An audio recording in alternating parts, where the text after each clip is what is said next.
YouTube, what is going on? We're back with another one. Got my boy Dakari in the seat today. I'm just combing him out right now. We're gonna be doing a nice little taper on him. Have him looking crispy. All right, so right now what I'm doing is just balding them out. Got my custom filthy blends. Seniors, they hit. Get that bald line nice and low. Right now using my double magnetic number 2 guard. Pretty much just debulking that top area so that makes it a little bit easier to blend into. I always like to set in that top line just so that you have a nice little canvas to start in, and it gives you a guideline as to know how high to go. Right now I got my I believe it's my number 1 guard on, and I'm just going in, lightening it up right underneath that 2, and just following right up immediately with that number 0 guard, the double magnetic guard. It's also the same as the half guard for the wall premium guards or any other wall guard. 0 and the half are similar. So right now I'm just going in, keeping it light, making sure that it's nice, smooth, buttery blend from my boy. As you can see right here, I'm just doing some lever play, keeping it open, slowly closing it, opening it back up again, closing it a little bit more in spots. And I like to detail while I'm blending. That's the OCD that I got, it's just constantly detailing, constantly blending. Right now I'm still combing him out.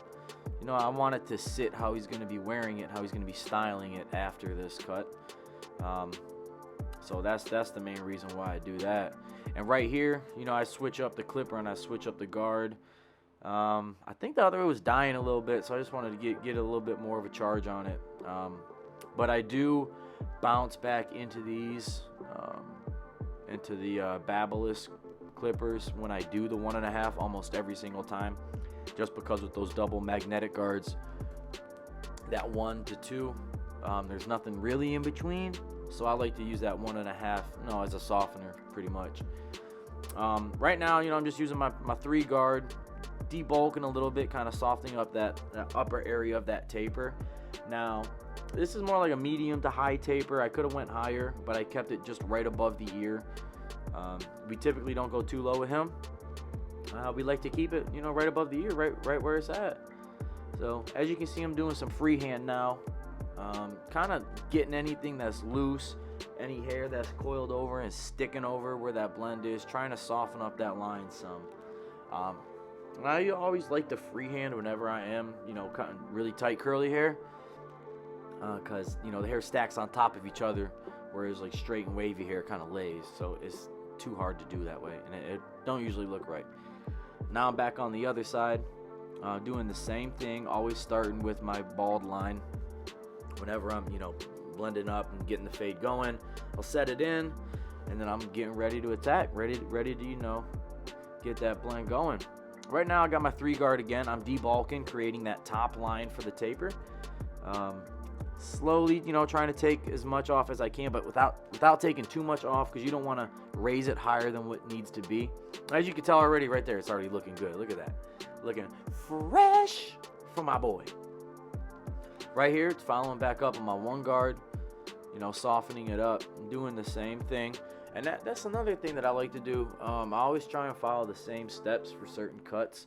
I feel it works that better, and you get into a rhythm, and the blends come out nicer. You're more comfortable. You're understanding what you're doing, and you're not, second guessing what you got to do. When you get to the point where you don't even really got to think about what you're doing, you just and you're confident, and it becomes second nature. That's when you really start to see growth within your skills as a barber.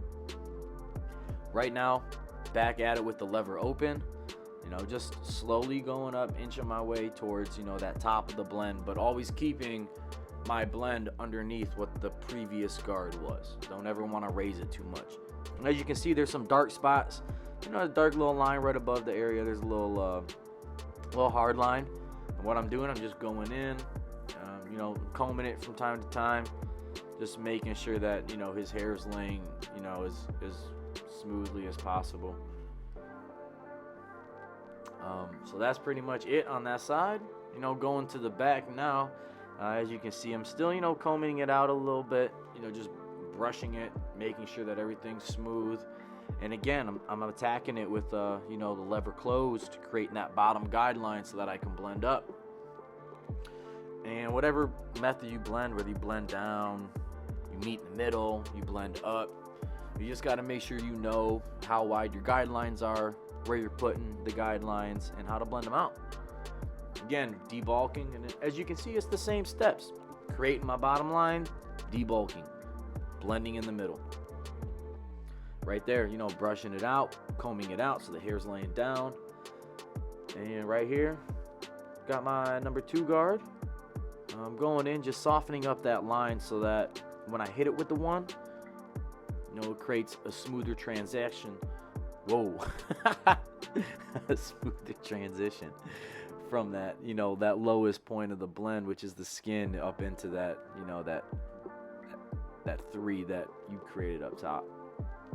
So all this light area, I'm just still softening it up so that once I hit it with my lever open, it's got that seamless blend, looks nice and crisp, nice and flush. And right back at it with the 0. It's the same step, same process. And you always want to make sure that you're keeping each guideline symmetrical. You don't want to go up too high with one guard. You don't want to go too low with another, because what's going to happen is you're going to get into a situation where you start blending either too high or you're not going high enough because you don't really know where you're at. So you always want to keep it symmetrical. I try and stay within ½ an inch for each level. So whether it's 0, ½ 1 up to the 2, I always like to try and keep it the same width for each guard. And right now I bounce back with no guard, man. Just working on that bottom line, as you can see. I'm really trying to not blend too much, but still get those hairs to be the perfect little length. I switched up the angle. Let me know what you think about this angle right here. It's only showing one side of the head, but it's a little bit more close up. I thought that was kind of cool. I didn't really do too much with it, but I can switch up the angle for sure. And one thing I always do is whenever I'm using my double magnetic guards by Andis and I bounce back into that 1.5 guard, the reason why I do that is because there's nothing really in between that 1 and 2 for the double magnetic guards. I don't use the Speedo guard. I like to use that 1.5 by wall. I think it works a little bit better. Right now, I'm cleaning up the edges of his hairline, so once I get at it, it's gonna look super fresh. What? And I don't know what the heck that was. I meant to say crisp and fresh at the same time.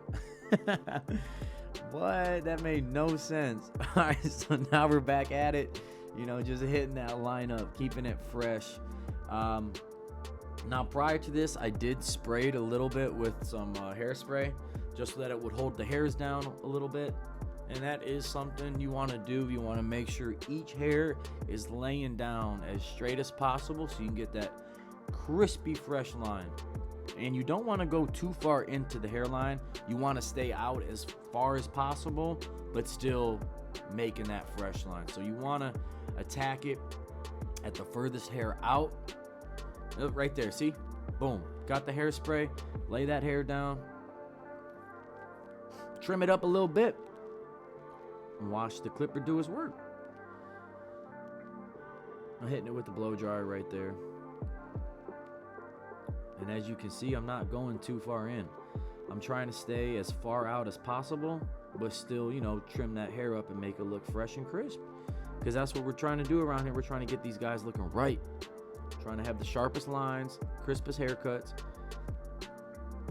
And overall, have them enjoy the experience and have them look in the mirror and really appreciate the work that we're doing. And as you can see right here, laying the hairs down, I'm pulling, a lot of that hair up just so that it can stay out of the way. These are all the front part of his hair, of his hairline. It's like the baby hairs.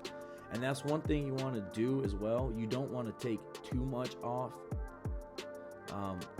But this is where we're going to be doing the enhancement. So, you got to have some hair you know, to line up. So you got to pull a little bit of it down to create that hairline. As you can see right here, I'm not going far in. I'm trying to stay out as far as possible because, you know, it's not the strongest hairline. You know, in the corners, he doesn't have a lot of hair. You know, it's more thin than in the middle, which is common. You'll see that a lot. You have to know how to attack it. And as you can see, I mean, we've got that nice 90-degree angle right there, and we're going to keep going at it. It's just extremely important that you don't go too far in. And watch, once we hit it with this line, with this enhancement, it's going to be perfect. And I like to mix it 60-40% or 50-50, kind of depends on what kind of alcohol you're using. I use 70%, and I mix it with Kiss, dark brown, black, or lightest brown. So as you can see, you know, we're getting them that nice crispy lineup, and it's filling in all those light areas, and what it's doing is staining the skin. You know, trying to keep that hairline, you know, as straight as possible. Keep a nice shape and keep them crispy. But watch all this come together right here. Looking good. You can see it's got a nice angle to it, a nice 90-degree angle. And one of the most important things you don't want to do is you don't want to overspray as well. You don't want to put too much on that hairline, because then it'll look too watery. Not going to drip down his forehead, but you definitely, you know, want it to try and look natural. But some people like that color, man. Some people will come to you specifically for color if you're good enough at it. Right now, you know, lining them up immediately after we hit them with the spray. You know, this will ensure that straight, crispy line. And the one thing you don't want to do is when you're doing this, you don't want to line up too far back, because you don't want to push the hairline into a different shape than what you sprayed. You just want to make sure to get it nice and tight. Right here, you know, hitting those that side lineup right there, trying to keep it at a nice crispy little angle on the inside. And it's going to connect. You know, it's going to make that 90-degree angle if you're doing it right. So don't be afraid to get in there.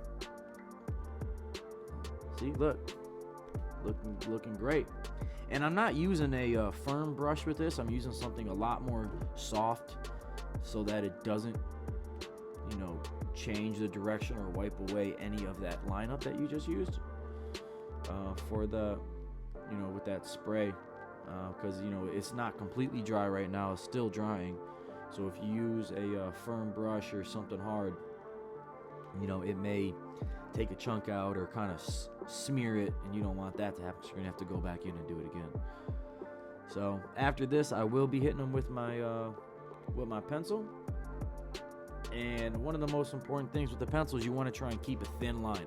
Thin lines will create a nice little contrast, and as you can see, I'm not moving too fast. I'm inching my way along, doing small little lines at a time, so that I'm not making it crooked and I'm not doing too wide of a line.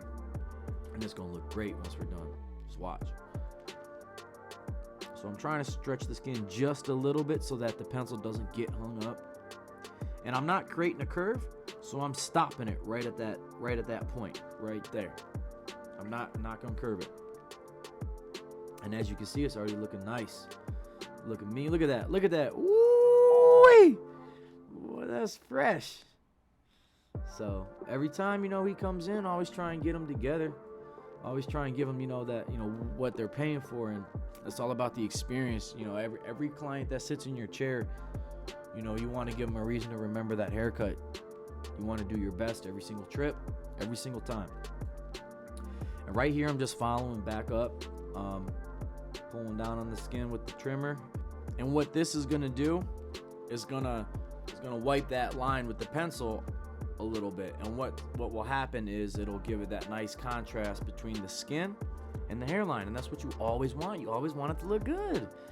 So make sure you're doing that. Don't push down too hard though. You don't want to scratch them, because that'll leave irritation. The client will be uncomfortable, and it just won't be good.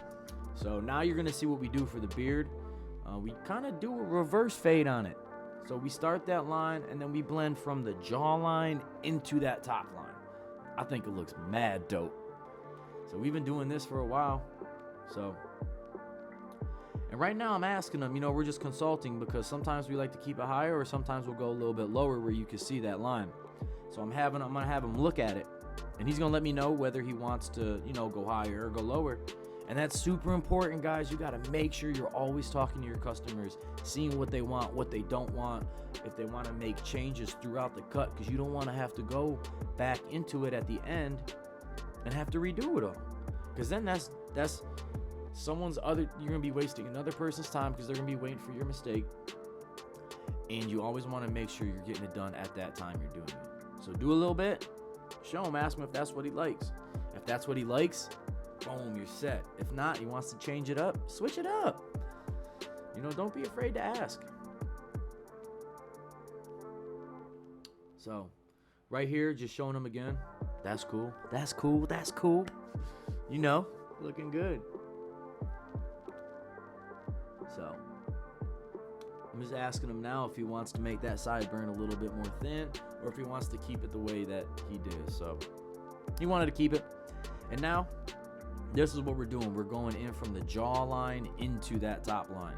So right now, what he's doing, or what I'm doing, look at that little kid in the back. I lost focus. Little kids dancing. Get after it.